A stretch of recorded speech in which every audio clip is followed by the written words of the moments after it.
I'm having fun. I'm not in my own head. We call it bringing your 9 to 5 personality to work. Bring your 5 to 9 personality to work sometimes and let them out of the closet for a minute in your meeting and let them people see that fun part of you. And that's what a lot of our training is about is like show up as your authentic self. If you walked in 10 years ago and saw this guy giving a presentation and half the room is snoring, and like, would you be pumped or would you be like, oh no, that's not how I would have been. I sold out, So I'm not saying don't, be Right. professional. There's a time and a place, but it goes in this whole thing of like people want to do business with people. They're not Right. doing a business with a presentation or a PowerPoint. They're trying to do business with someone that they can have a beer with, that they can share a vulnerable and intimate moment with. It's something that's very important. And improv is a really fun way to tear that stuff down because improv's basically somewhere where you go, everyone's the same in this room and no mistakes. Welcome to Sharpen the Spear podcast, where we help manufacturing executives command the front and win the floor. I'm Richard Walsh, creator of the Sharpened Impact methodology, and I've spent decades helping leaders transform frontline teams, unlock hidden profit, and capture capacity they didn't even know they had. If you want to see where your leadership gaps are costing you and how to fix them, head over to grittolead.com and run the free Sharpened Impact Simulator today. Let's sharpen your edge and get started. And we are back on STS Sharpen the Spear podcast with another incredible guest. Kevin Hubschman's with us today. And Kevin, no one knows Kevin as well as Kevin. So, Kevin, I need the backstory, bring us up to speed so we can get into the conversation. Absolutely. Well, thanks, Richard, for having me on. Um, you are right. No one knows Kevin better than Kevin. And fun fact about my last name, it means pretty man in German. So that's a fun fact for your listeners, not relevant to our conversation. I was making that assumption anyways. Yes. Your eyes do not deceive you. I started my first 7 years of my career in as a software salesman, one of the first 10 employees of this company called Splash. They actually recently sold the last couple of years, which was a cool exit for them. But I was one of the founding members there, and I kind of was just a do anything that the team needs kind of role until I eventually specialized in sales and marketing. But when I was starting my career, I was also getting a lot more involved in comedy, and I started training in improv comedy while I was getting my feet wet in the corporate world. And I started to see that there was so many cross references that I could take from the comedy world and take it into the corporate environment. So it was the first time where I felt like I could start to use comedy as sort of a cross training for me being a business professional. And for the longest time, I would think I was training to be a professional comedian, but I was actually training to be a better professional.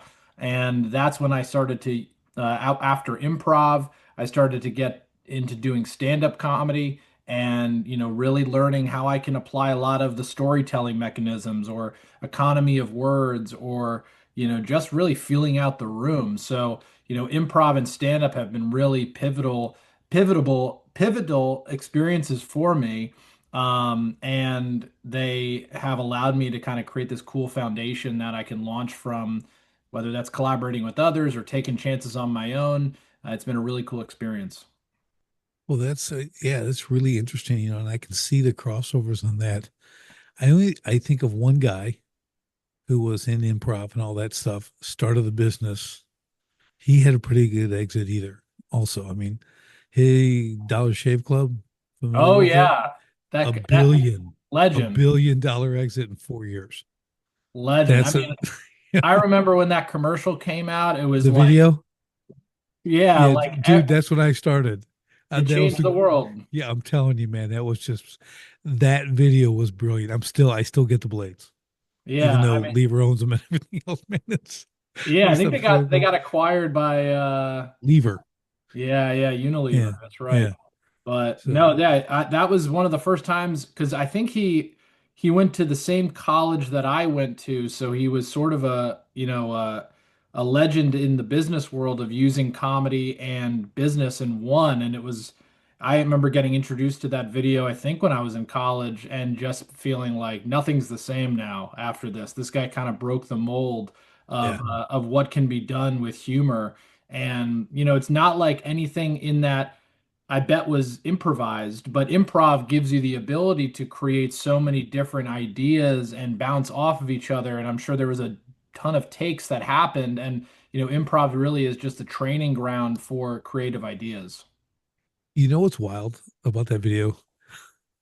And I take this is stupid, but I'm going to say it anyway. So he's walking through the thing, and then there's a picture of his grandfather.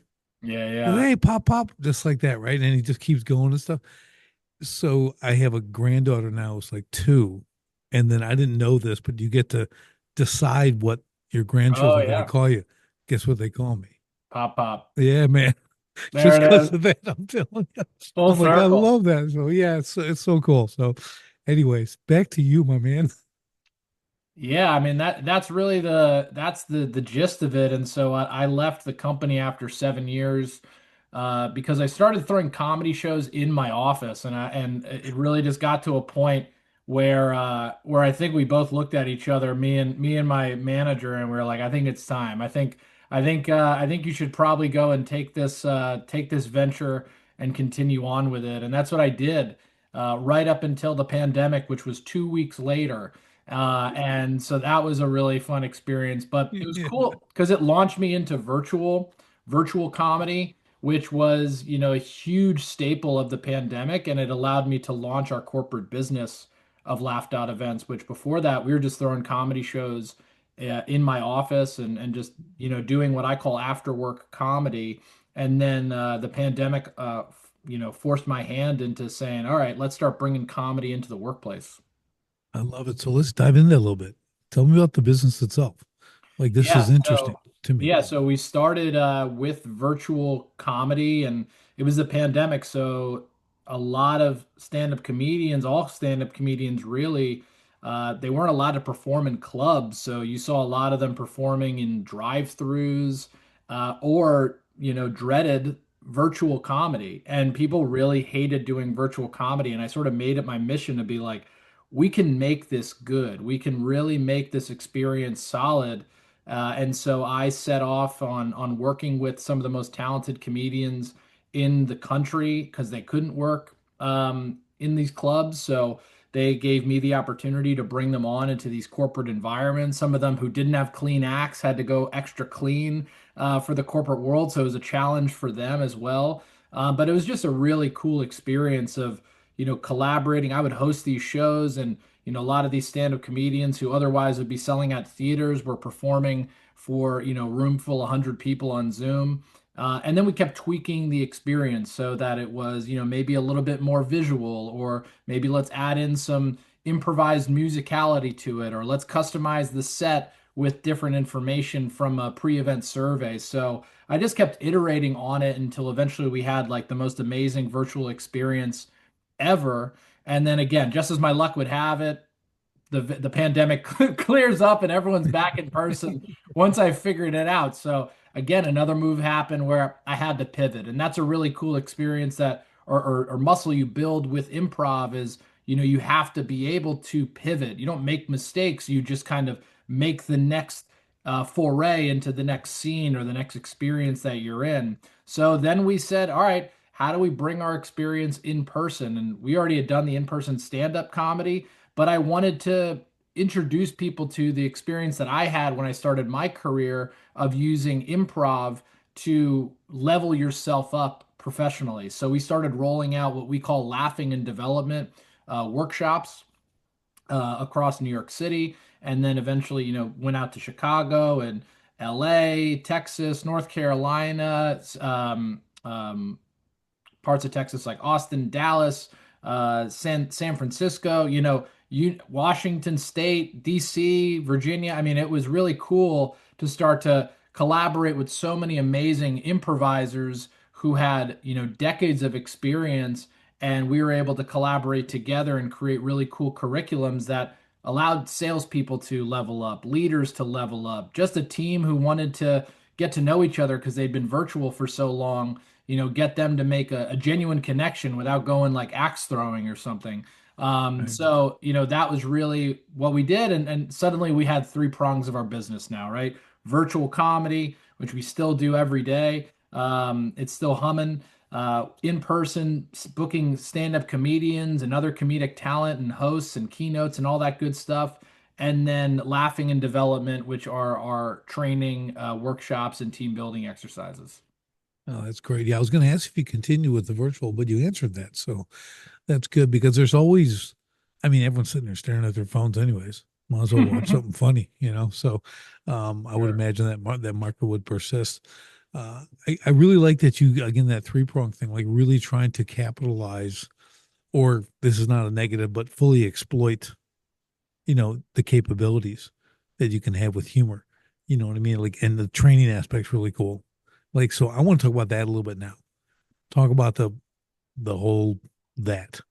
Yeah, so a lot of folks ask like, who is this best for? And that's always been a really interesting thing because I have yet to find a department or a industry or any sort of individual that can't benefit from doing and training in improv comedy. Because what improv comedy really is at its baseline is active listening and empathetic communication.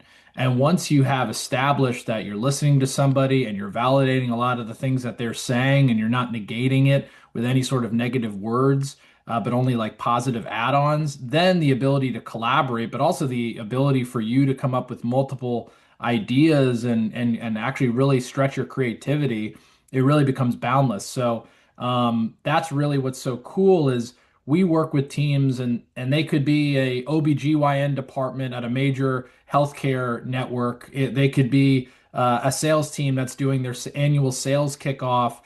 They could be a team of engineers who, are getting together and they just want to have the opportunity to collaborate. It's all applicable to what they're doing. And so it's really allowed us to go from my world, which was in the tech world, and going, oh, this is applicable to tech sales or, tech teams. But just to find out, oh, wow, this is applicable to if you're a human, that's really the Right. baseline. And I know that's like not what you're supposed to do when it comes to, All things to all people. yeah, all things to all people, but we've obviously gone niche into it and going, all right, this is our workshop for sales, and this is our workshop for lawyers and for healthcare, and everything is customized specifically. But that's the beauty of applied improv is that you can apply it to different aspects. And I obviously try to lean into my expertise of what I know, and then continue to mold these exercises after we do like one exercise, one workshop with one new industry or department. Now we have more data to then say, all right, that worked for them. Right. Let's hone in on it and let's dial up a lot more of the references so that people can come away with this being like, that wasn't just some team building thing. That was something that I could actually use and apply to work the next day. Yeah, I love it. I think I've had some guests on. One was humor. What was his name? He had a funny name. Just kidding.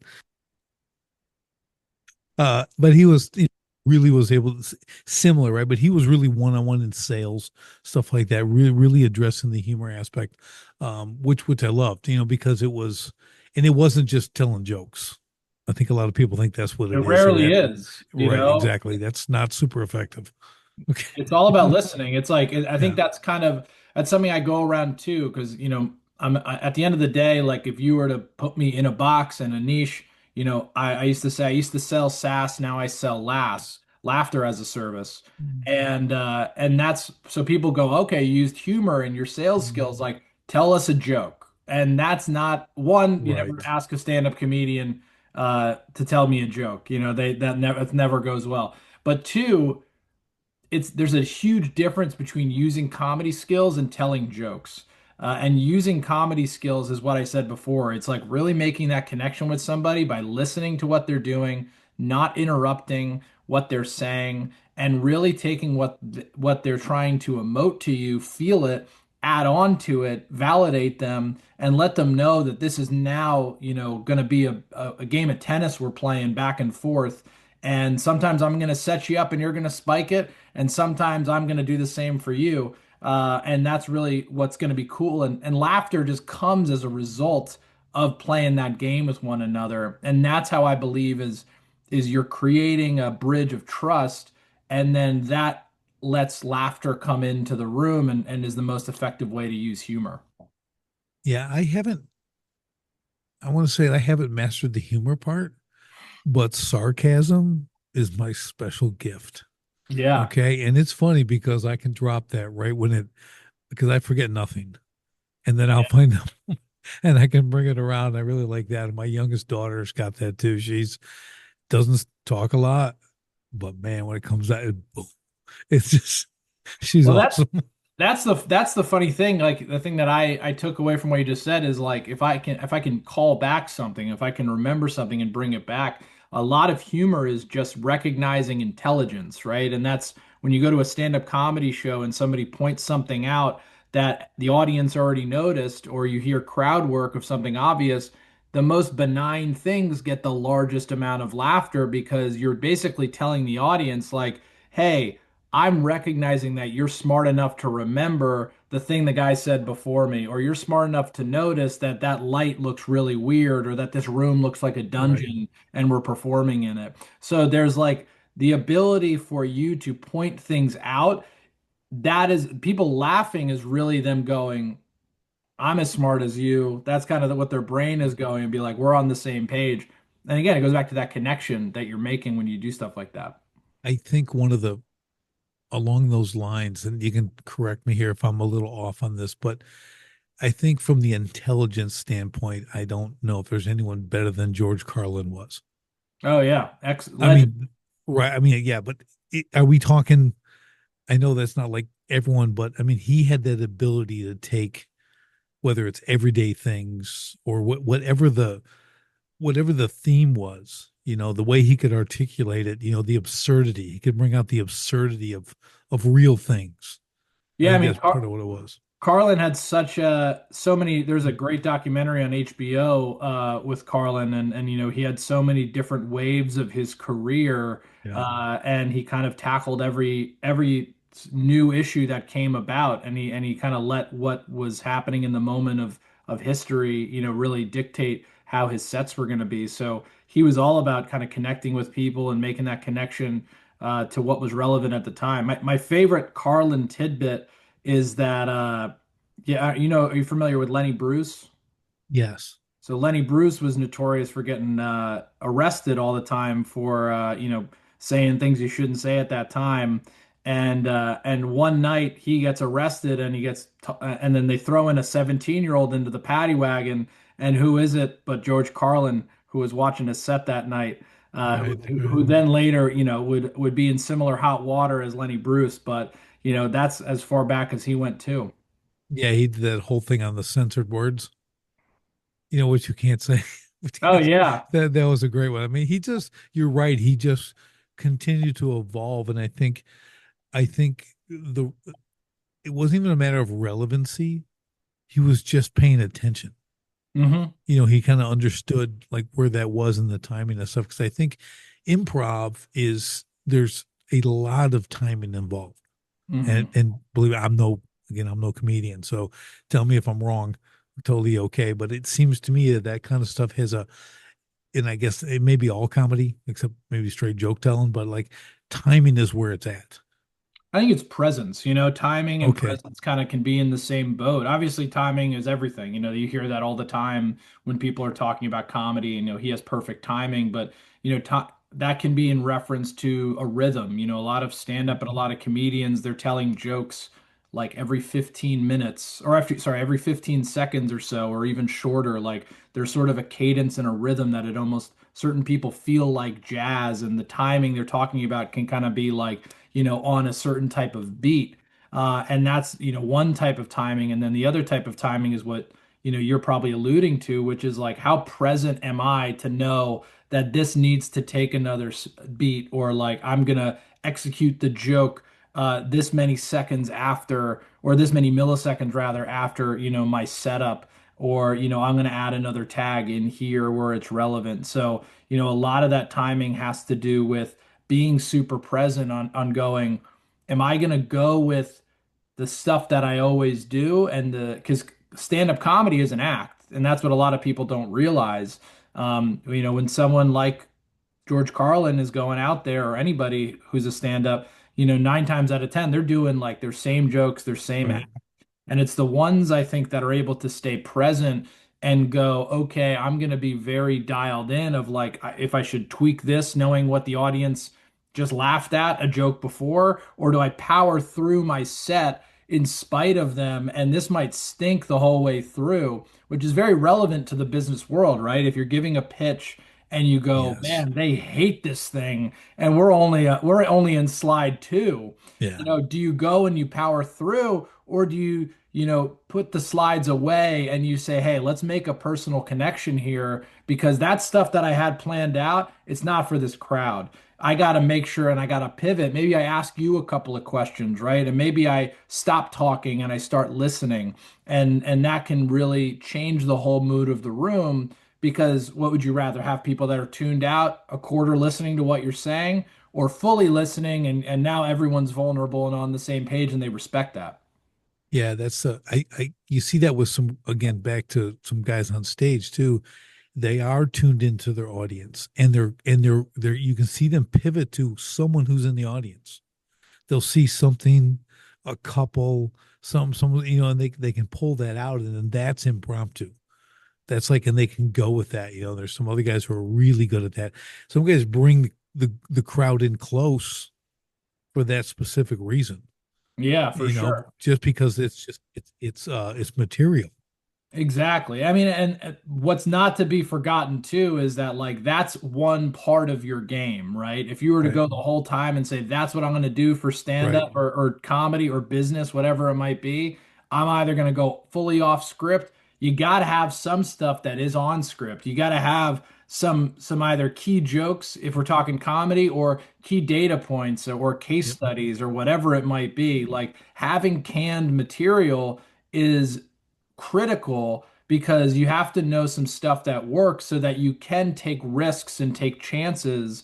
Otherwise, it's a very self-serving attitude to be like, well, I'm going to wing it and see how this goes. When it's stand-up comedy, people paid to come and see you. People paid and took a night out and want to really have the best experience. And taking a gamble of just going, I'm just going to wing it. That could go great. It could also go horribly. And then in the same vein, talking business, people's time is very valuable, and you should be ready to have a combo where you have canned material and you're willing to go off script, and that going off script is a prescription that it's listening to people and it's prescribing what you think is going to be best based on what you now know about them. And I think that that those lessons in comedy are directly usable in the professional world. Yeah, I think from the business standpoint too, especially, is really, I think the biggest challenge for people are openings. Yeah. Like just that ice breaking. What are you doing if you don't have a chance to talk to people before the presentation begins? You don't know them. You're doing a cold start.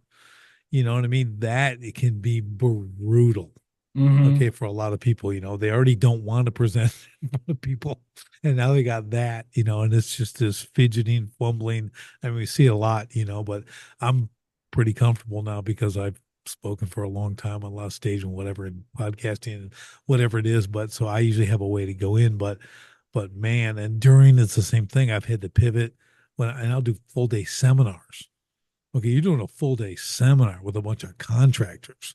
Okay, like you got to know your audience, right? So Oh, yeah. I'd have some fun because I'm one of them, Well, So that's the important thing too, you is know, like, that's another component. It's like they feel that. They feel the energy that you're giving off. And if you don't want to be there, you think they want to be there. So like, right? how are you actually having fun? And that was a big thing when I, was in the throes of performing stand up.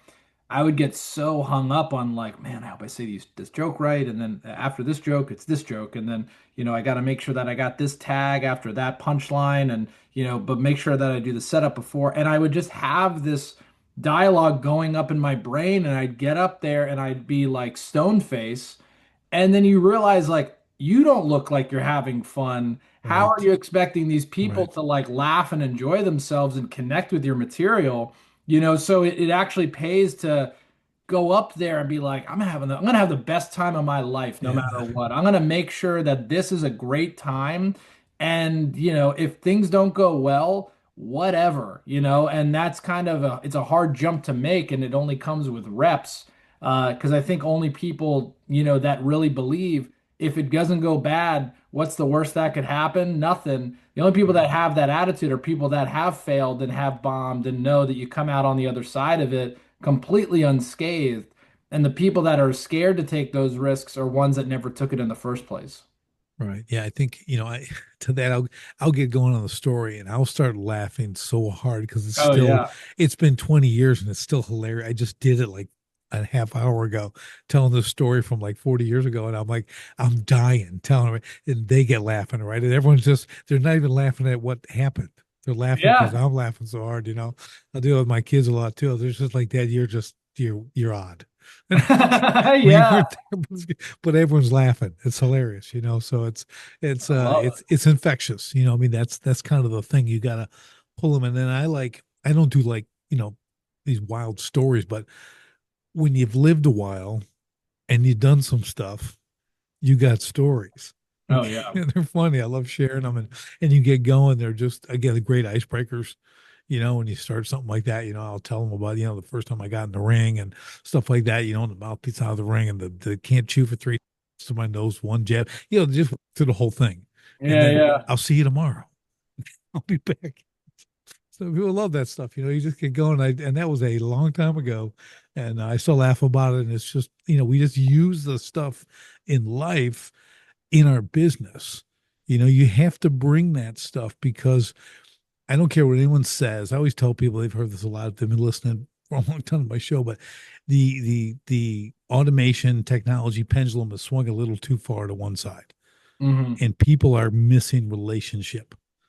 And relationship is conversation, and it's humor, and it's the improv stuff, and when you get them, and you get that energy of the room, right? Like I don't envy you having to go all virtual for that time period, okay? Because that you got to work like 5 times as hard.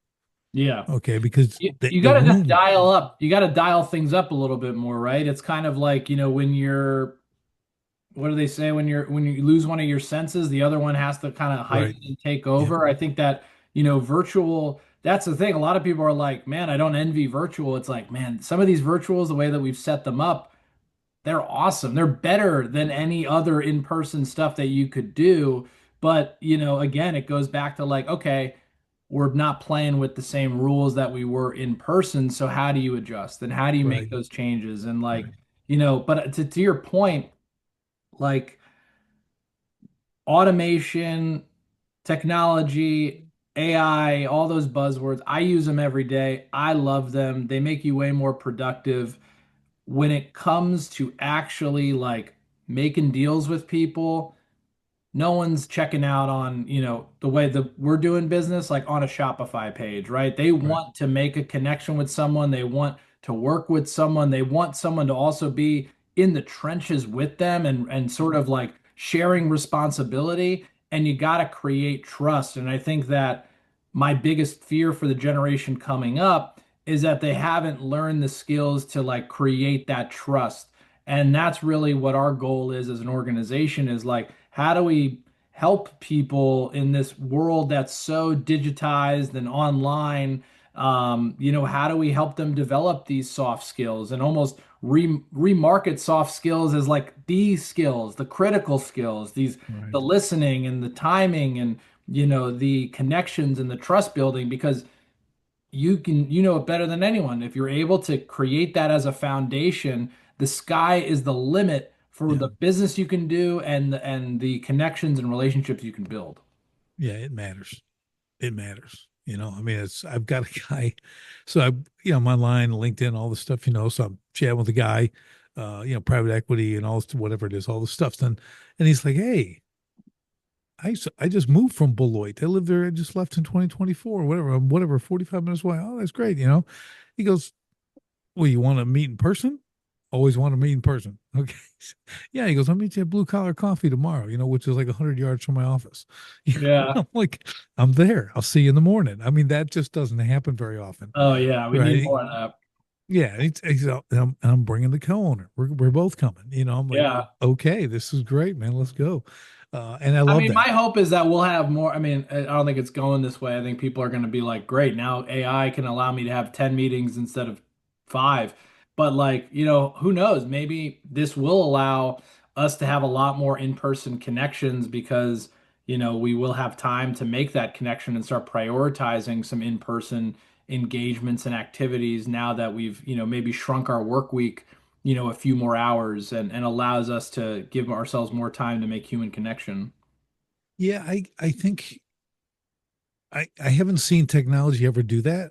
No, Okay, I'm because just it's being more optimistic efficient. It though. makes us work more. Okay, all we do is Totally. work more.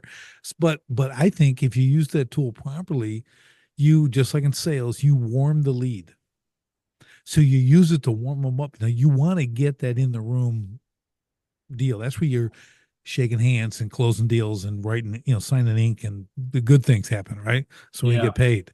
But if you can utilize it to warm the lead, build a little bit of trust, familiarity, and everything else, and that's just what I'm doing when you're on social media, right? If you're actually doing that, but with the intent of like, I want to see these people in person. I'm going to get on the factory floor. I'm going to go here and do this and go here and do that. But in the meantime, the the breadth, okay, of who I can reach because of it, hmm, right? And you can build all of that and you can start to line that up. So I'm like you, I use all the tools because they're tools. Okay. yeah, I don't roof the house with a hammer and a nail. I have a nail hmm, gun. Okay. hmm. And I'm going and I put 4,000 nails in about an hour. Okay. So it's like try that with a hammer. Okay. So I'm all about the tools. I love it, but I have to use them properly to bring me back to the relational aspect because that's where the magic happens. Absolutely. You Yeah. know, so yeah. So having this ability to involve to engage with the humor. Okay. And I know I mean, there's a million different ways, right? Some's body language, some's verbal. I mean, you got the whole thing, right? But really understanding when that becomes not forced, like, oh, I'm going to have a meeting. I'm going to start with this joke. Like Never. you're doomed. Okay. You just don't even show up, you know? That's like some Michael Scott advice right there. But yeah, that is, I think that's people's biggest issue is that they want to go in and go like, all right, what's going to be my big opener? And the truth is in stand-up comedy, most people's opening joke is established when they walk up to the stage, or it's established 5 minutes before they come on. It's established like when they see the environment around them and they point out something that the rest of the audience can also point out to because you're kind of giving the audience an on-ramp into your brain. And that is something that is the misconception is that is how you kind of build it. You need to be like, all right, what's familiar to all of us so that I'm not the stranger in the room anymore? How can I Right. be one of y'all? And that happens by, really being present into your surroundings and the environment and kind of running from there. That's why a lot of Yeah. people lean on weather. You know what I mean? Oh, please. But you have a room. You literally can use the room. Hmm. You could describe something in the room. Everybody sees it, everyone knows, and you point it out. Maybe they didn't point it out, but you're like, oh yeah, that's odd.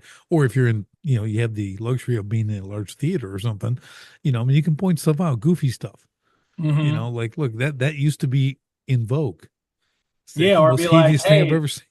that looks like, where Lincoln, got Right. shot. You know what I mean? Like there's Right. there's all those different bits that can be happening and you can kind of be thinking of them as they go. Right. And that's what's really cool. And I've seen because I've had the beauty of being the host of all of the shows that we do when it comes to these in-person gigs and like when I see five comics going up on a lineup and they're New York City comics, the best in the business, and I just kind of see them ruminating in the back there, being like, man, what are they gonna say next? What's going on next? And then me myself as the host, that's also becomes my specialty of going, well, I gotta point out what maybe the last comic said because then that's my bridge joke to Right. introduce the next person. And I don't have to go in cold with, hey, they might like this joke, or I might have a joke that ties into like what the audience knew. But, that's a big hosting thing is like your job isn't to be a stand-up comic necessarily, it's to keep the house warm. And so you have to be really dialed into, what are they already listening to, laughing to, emoting to, things like that. Yeah, being an MC, Hmm. right? Like really, I mean, there's good and there's bad, right? There's somewhere just like, punching the clock. They're saying what's next. Give a round of applause. You know what I mean? But if you're when you roll into, like you said, I think the bridge is the thing, Yeah, right? You're able to just keep them warm, keep them going, just tune them up for the next, then bring them out and stuff. And that should just be flowing back and forth. And again, to cross it over to business, it's the same idea. If hmm, you're in a corporate setting, you got three people going to present. Think about that. Like this guy's going to do the numbers. You're going to do this. You're going to do the vision. Like, oh, that's brutal. yeah, That's like so you got to like maybe get with the other two and say, listen, how are we going to do this? Okay, like we got to break the tension in here, man. This is everyone. No one wants to be here. for sure. No one really wants to be here, so we got to make them right out of the gate. How do we make it so they want to be here, or at least they have some kind of anticipation? This isn't going to be so bad. It's gotta be fun. You know what I Yeah, mean? Like it's like the other people, 9 times out of 10, the person on the other side of it has a sense of humor, and for you to be able to tap into that, and the way you tap into that is being like, I'm loose, I'm having fun, I'm not in my own head. We call it bringing your 9 to 5 personality to work. Bring your 5 to 9 personality to work sometimes, and let them out of the closet for a minute in your meeting and let them people see that fun part of you. And that's what a lot of our training is about is like show up as your authentic self. Would it you was. if you walked in 10 years ago and saw this guy giving a presentation and half the room is snoring, and like would you be pumped or would you be like, oh no, I that's not how I would have been, I sold out. So how do you, I'm not saying don't, be Right. professional, there's a time and a place, but it goes in this whole thing of like people want to do business with people. They're not Right. doing a business with a presentation or a PowerPoint. They're trying to do business with someone that they can have a beer with, that they can share a vulnerable and intimate moment with. It's something that's very important. And improv is a really fun way to tear that stuff down because improv's basically somewhere where you go, everyone's the same in this room and no mistakes. Let's just have a good time. Yeah, I think you said it best. And I was thinking about this kind of most of this time we've been talking is it really is authenticity. You have to like be good with yourself. Hmm. Like I'm just gonna go do this thing, however it's gonna roll. And again, I've done it like podcasting. I'll just use this as an example because I've done hundreds and hundreds of shows. Okay. So some people will come to me after and say, man, you really prep, man. You spent a lot of time in this. And I go, yeah, I kill it. And I look like I don't prep at all. Okay, Yeah, there's no yeah. prep involved. I don't even know who's coming on the show. You know what I mean? So it's like, and they're just like, really? I go, yeah, I'm just here. I'm listening. I mean, I always tell people, I go, listen, podcasting has done one thing really, really good for me. It's made me a way better listener, Hmm. because you can ask my wife. Okay, I've been married like almost 27 years. I listen better. Okay. I haven't done a Totally. lot of improving, but that's one thing I've done, is being able to listen because I have to. I got to come Yeah. back with something.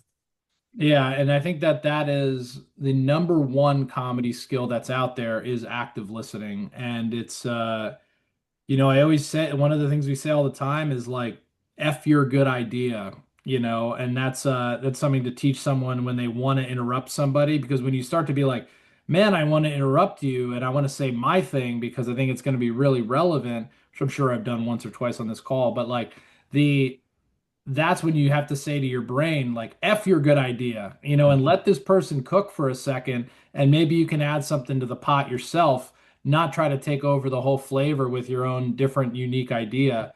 and let's try to build something together because that's really where trust and connection can happen. Well, I think too, because I used to do this. This is why I know I've improved.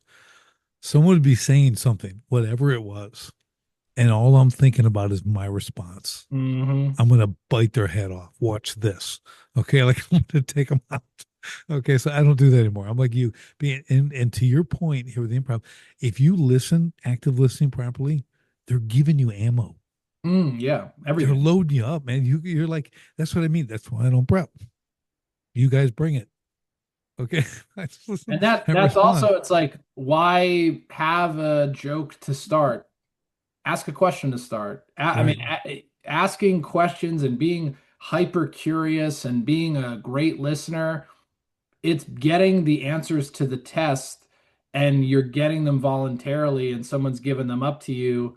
And then the greatest business professionals prescribe from there. They go and take it and they're not going down a list of questions. They masquerade those questions as conversation. And that's really what normal human beings do. Right. And it's okay if you miss one thing because you might have gotten more out of a normal organic conversation than you did if you went through a list of questions. Yeah, and I think too, from the business standpoint, you also have to be intentional. Like you know where you're going. Hmm. I need to know where I'm going. I use a ring analogy. Okay, so I was a boxer. All right. So again, I'm a big dude. I fought super heavyweight, everything else, right? So, but I'm working, and most big guys just stand there and beat the crap out of each other, right? Not me, okay, because everyone was bigger than I was. So I moved a lot, but I would do what's called cutting off the ring. So we're working, I'm moving, I'm a little left, a little right, little left, I'm working, I'm moving him back. Next thing you know, he's in the corner, and I just destroy them, and they don't realize what happened, right? Because I'm the general. I got the ring generalship. I'm moving. I'm directing where I want to go. Didn't have to hit them a lot till they got in the corner. Okay, and then I go to work. Body head, body head, body head. Good night, Irene. Okay, Yeah, so yeah. that's it's the same principle. Like you can use these techniques, but you have to know where you're going. Otherwise, you're just having like I don't know fun, right? Yeah. But you got to be purposeful Yeah. because you've warmed them, opened them, and like okay, now we're going to work towards the close. That's where we make money. And I'm not a boxer, but I'll keep going with your analogy, and I'm sure you're starting to see their moves. You're seeing, Yep. what they're reacting to. You're seeing, after how many sort of jabs that they go after, what's their, next punch that they're going to be doing. Like you start to see the rhythm and you start to see the patterns that they're doing so that when it is your time to talk, and in your case, kick some butt, but when it is your time to talk, you kind of know what the consistent things are that they were showing you and their moves and frankly their flaws and the flaws of their business and that allows you to when you're very present to go like take your own game plan if you had one throw it out and go this is my plan I'm Yep. going to take with what's in front of me. Yeah, exactly. It's you have to adapt. There's an old saying I use all the time. I go, no battle plan ever survives the first shot. Okay, like just put that in your head. Yeah, Like you need a plan, but if you're not ready to adapt, okay, like, you're gonna die. yeah, yeah, you, yeah. you got to be sure you like, and I get, yeah, and like contingencies and everything else, so that was one of the benefits of being a Marine, right? That's Yeah. what that I was. thought you were just going to hit me with the Mike Tyson quote, which is also relevant. Everyone's got a plan until they're punched in the face. I Yeah, was like, that's a good one too. But I was like, did Mike get that from you? If you he were to could say have. that, We were fighting at the same time, so it could be. I that's think I got a cool. couple years on him, like two or something. I don't Yeah. know, but yeah, it's just that, right? But it's Yeah. that ability to adapt on the fly, move that's where things move forward. That's where you, in the business sense, that's where you take it from maybes to yeses. Hmm. Okay, and I don't know, the I don't knows and all that kind of stuff, but between humor and benefits and just kind of wrapping it all together and taking them to the place. But because I would be in a place where I'm very entertaining and we're doing the whole thing, but I don't get the close. Yeah. So I'm a loser. So I'm like, well, they had a good time, but I got nothing. Okay. So Yeah. like, But at the same time, like those losses are huge. I mean, that's like kind of also what you learn in doing stand up all the time is like when I was doing stand up and I was doing sales, I was able to, in sales, my close lost is so much higher than my amount close won. And that's not because I'm not a good closer. It's because I've swung a lot and I've taken a lot Right. of chances and I know a lot of what didn't work and a lot of the stuff that I failed at are what informed my Mhm. successes and my wins. And that's the same thing with stand-up comedy. You tell a joke that you're like, this is gonna kill. And I'm laughing hearing it. It's a no-brainer. It's gonna be fun. And all you hear is crickets. You don't hang it up and say you're done. You take the L and you go, how can I then tweak the joke so that it's one word different or one extra pause or a different tag or a different setup or a faster punchline. And again, you might fail again and again and again, and you might not succeed until that 10th time trying it. And then you're like, now I got it. But now you got that ammo and that lesson and those battle scars to go, now I'm going to go on a run and now I'm going to win a lot of these deals moving forward. Yeah, I think it's just that, anyone can win, but can you lose and come back and play the next day? Oh yeah, That's what it's about. it's That's everything. I taught my kids that, like, this losing's part of the game. Failure's part of it. It's the quitting that we don't stand for. Hmm. Okay, that's what's disgraceful is quitting. Okay, losing, failing, that's all good. So, but yeah, so that is how you get good. You only everyone's guess. So I do some security stuff like church, everything else. And I was doing a training, the first training, almost my last training. But I brought people up and they all think they're going to do this thing. Like, what would you do in this situation? I was doing some scenario training and they just say they're going to do this and this. And I just show them why that doesn't work. Just like, when I do this, and then they're like, you're on the ground. I will stomp your life out. Okay. Yeah, You'll be yeah. unfortunate. And they're like, oh, I go, you all think you know. And you all think people are going to come and help you. Ain't nobody going to help you. You see it, right? They might have their phone up, videotaping you getting a life stomped out of you. They ain't gonna come and help. So, like, we gotta train the real thing. Yeah. You know what I mean? You got to go through the steps. This is part of the failure. You gotta get the joke out. You gotta work your openings. You got to do Hmm. this stuff. You got to practice a bit. You got to get comfortable with it and blend in the being authentic, right? And how do you drive that? But you're gonna screw it up, Yeah. and you can't do it in your head. You have to do it verbally. Hmm. Don't think about what you're going to say. Speak what you're going to say. Hmm. That You is gotta something get I had to learn. You got to hear yourself, not in your head, but like in your ears.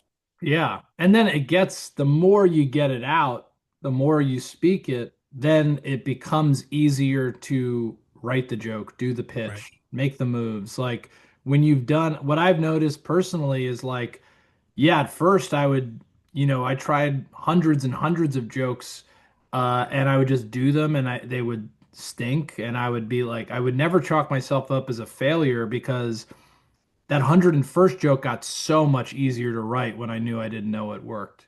And I think that then I could start doing stuff more in my head, but it wasn't until I got the reps and the failures to know like, okay, what's the fastest way to a better joke? And then like the different kind of things and the structures. And then I could apply that into doing my sales pitches. And then I could apply that to doing my discovery calls. And I could apply that to doing my, remarketing efforts, whatever it might be.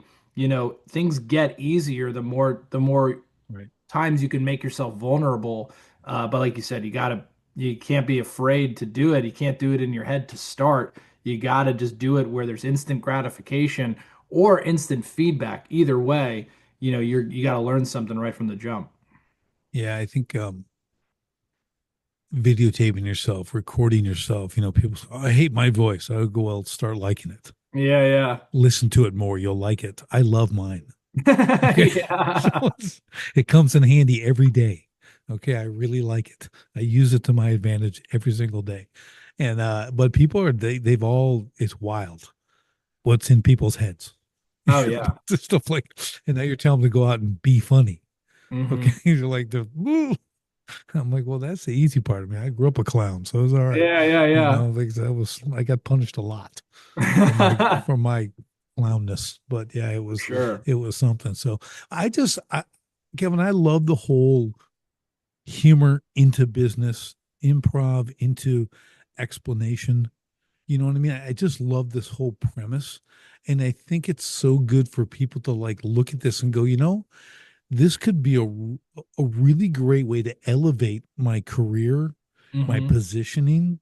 Okay. I have a business. I'm starting, when I was helping a lot of businesses, we're elevating their clientele, Mm-hmm. right? Because everyone doesn't charge enough and they're not serving the right people. And I had to go through all that stuff. That's like the easy part. But what do you do when you get there? Mm-hmm. Like this is a different client now. You've Yeah, you've yeah. rose the ranks from you did what you had to do to start. You got better. You're great at what you do, and now your clients are paying you a lot of money, right, to perform your. Well, now you have to become a different person. Yeah. I don't mean you're a fraud. What I'm saying is like you have to interact differently. They have different expectations, and you Mm-hmm. have to grow into these things. So things like what you teach and what you do, these are skills that will take you through that.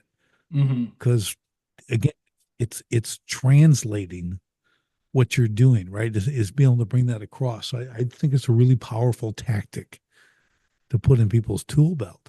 Well, so what are you seeing on the business side as you're training these people? Um, like give us kind of a high view of a little bit, I'll call it transformation, kind of walk us through the people don't want to say anything and they kind of get better. But what's your feedback? What are you getting testimonial wise feedback? Like what are people saying? What has it done for them? Let's share that a little bit. Yeah, I mean, every time I get this type of question, the number one thing that pops up into my mind is this anecdote I have of we did a business school alumni and like a BA or a business school program. Their alumni, they were doing a networking event, and it was like your classic networking event with hot plate food and open bar and just people going up with name tags being like, "Hey, what do you do? I do The this." Great. worst. The Stuff that, worst. people hearing are probably going, I was at one yesterday, or Yeah. the other people going, I'm crawling in my skin hearing about this. Um, and we were the main act, and the main act, which they didn't realize because they were so used to sitting down at a table and listening to somebody. And when we said everyone has to get up and everyone's got to do their thing, we still had people that were like sitting down and be like, I don't want to do this, and Yeah. and we were like, what, suit yourself. You came all the way out here. You can watch if you want. Those people eventually did come up. So that was also very cool. After like 5, 10 minutes, they were like, what, this isn't so bad. Yeah. Let me dive in the water. But the thing that was like the coolest thing about the experience is that I had a person come up to me right at the end, very emotional, and she said, when we were doing that beginning part with the food and the drinks and the classic networking, I was in the bathroom hyperventilating because those experiences freak me out. And I'm not good at them. And I started to think and self-doubt, like, why should I even be here? I don't know if this is for me, all this stuff, all this negative thought. And then when she came and did the hour-long workshop with us, she came away from it going, I came away with more business cards doing goofy improv and silly fun games. I came away with like 4 or 5 business cards because I was just connecting with people on things outside of work. I was showing my authentic self. They were showing their authentic selves. We weren't, one job against another job or one VP for a manager. Everyone was the same for this moment. And she says, I've never gotten more out of any of these alumni events until this one. So thank you so much for coming. And that was like, like, whoa, that is Yeah. the best compliment I could have received. And it really is this thing because I feel the same way. Like I'm an extroverted guy, but those environments stink because it is like, a contest of like, what's the most value you can bring me? And let's kind of keep going until maybe we get something out of it. And to do this experience where, people were like, I'm listening better, I'm coming up with creative ideas, and I'm able to say that in this hour, nothing was accomplished theoretically, but at the same time, I'm going to come away with more skills and experience than I would have if I just listened to somebody talk about being your most authentic self. Yeah. I think I was like that too. The networking events. I just completely flipped what I would normally do, which I'm that guy who would say, well, that's enough about me. Let's talk about me. Okay. So like for real. So I stopped that. Okay. Now I'm 100% like, I just have 3 words. Tell me more. Yeah, yeah, Tell yeah. me more. Because everyone wants to talk about themselves. Because it's the great saying, no one cares how much you know till they know how much you care. Hmm. Why they really take that to heart? Like, listen, I'm not making any progress here. Yeah. How are they going to remember me? How are they going to remember me? Because you listen to them.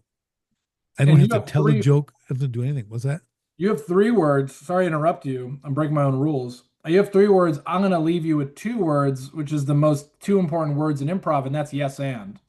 And that is what goes through my head is going, yes, and I can validate what you're saying. So it's like what you Right. the quote you had said earlier, no one cares about what you know until you know about what they No, care. I how forget much you what you care, right? how much you care. That's with empathetic communication. And that's the second line that we talk about outside of active listening is once you get into empathetic communication, which are with those 2 words, yes, and being like, hell yeah, and this is how I'm relevant, or like, and tell me more about what you Right. think.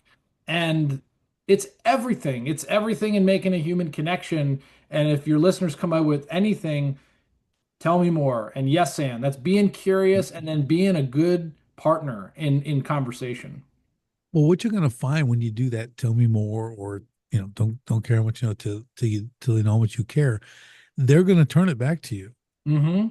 and they're going to remember whatever boring thing you spew. Okay, whatever. It's Like their they're going to turn remember. now. They're going to remember what you do or whatever, but they're going to remember because you listen so well. Mm-hmm. They're not going to remember about like you're this expert in this and this. Like it's not. But when they see you next time, they're going to remember this dude was like the listener. What do you do again? Man, but I loved our conversation, man. But what do you do again? Mm-hmm. Like I'm telling you, like it seems like you failed, but you won because they remember you. Mm-hmm. You can always give them another business card. Of course. Okay. But now you have they're someone who wants to be around you. That's the no like trust factor, Mm-hmm. right? That's what you want to get to. Everyone wants to play the short game. I want to lock a deal at the networking events. Like, okay, Yeah. Good luck. it's like, good luck with that. Okay. So I just like you're saying, you start to learn like, well, first I understand it's a long game I'm playing. Okay. When relationship and stuff like that, you don't walk up to the first lady you see and say, will you marry me? Right. Mm-hmm. It's the same principle. So we don't want to do that. But again, all these things you're talking about and the techniques involved here that can be applied to networking, to business, to presentations, to just working with your colleagues, being that person, and stuff like that. It'll gain you a lot of favor. That's what Absolutely. it'll do. Yeah, it's really powerful, man. This is really I love it. Give us kind of some final takeaways, Kevin, here as we wrap all this stuff up. I would say I think I gave away my favorite final takeaway with the yes and component, but I think to I build off, sucked it out of you, man. you I took just it out. I You got all took my it. gems, but I I think the gem that I haven't given you yet is to build off of that yes and that's, if anybody could, the words you use and the language you use is everything. And if you can just eliminate the words no, but, or from your vocabulary and you replace all of those with yes and, it'll change your life. yeah. That'll change your life with your friends, your partner, your family, your business associates, your teammates. If you eliminate no, but, or, replace it with yes and, everything's different and better, and people want to be around you. And I'll I'll extend this a little bit. I'll just say the but. Okay. So I learned this years and years ago. Okay, just use a simple explanation. You go to a friend's house and they've got this new painting. Okay. And it's on the wall, whatever in their room. And he says, well, I like that plant. It's really interesting, but I'm wondering why you put it on this wall. Okay. You just negated the whole first part of Hmm. everything before, but you negate when you say Exactly. but, right? So, but you say, and I'm wondering, like, why'd you choose this wall? Now it's Totally yours. different, Yeah. right? That's the yes and, Yep. right? Same thing. So people got to like, words have meaning. I tell people all the time, like, it matters Really what you does. say, Yeah, it how really you say does. it, the whole thing. It's important. That You know, painting example is exactly it. It's like there's a lot you could if you believe and you feel the but, you know you can get the same reaction and the same answer with and. So also keep that in mind too. right, right. Yeah. So it's it's just you start thinking that way, and like in words have meaning. And I've really learned to I've changed my vocabulary because of that. Just more impactful words. They mean something. So I think that's a great final thing. Kevin, it's just been fantastic, as I knew it would. The moment I spoke to you, because I don't prep and I don't, but at the same time, I knew we could pull this off, right? I'm 100% confident we can do this every time. It's all good. So, how do people get in touch with it? How do they get your services? Let's give them a place to go. Maybe they want to get into this. Yeah, so our main website to check out is laugh.events. We're not .com, we're .events. So laugh.events is the website. We got a newsletter called laughrx.laugh.events. And yeah, connect with me on LinkedIn. Just Kevin Hubschmann on LinkedIn. I'm the only one, the one and only.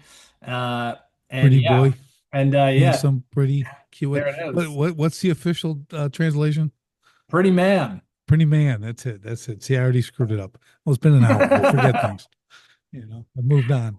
Pretty man. Okay. There it is. Well, awesome, Callback. Kevin. This has been fantastic. Yeah, everyone take advantage of that. Take a look at what he's got going on. This is a really unique. Um, I've lost the word, but from a technique standpoint, it's a unique approach. That's a word. Mhm. It's a unique approach to really skilling yourself up in authenticity and presentation in sales. This really crosses a lot of different specters. So, or spectrums. So love it. So Kevin, thanks for the time today, man. This has been absolutely fantastic. And for everybody else, we'll see you on the next STS podcast. Thanks for joining me on the Sharpen the Spear podcast. If you're a manufacturing executive and you're serious about unlocking hidden profit, improving frontline leadership, and taking control of your floor, go to grit2lead.com right now. Run the free Sharpened Impact Simulator and discover where your biggest opportunities are hiding. Don't leave millions on the table. Sharpen your spear, lead from the front, and win the floor. Until next time, stay sharp.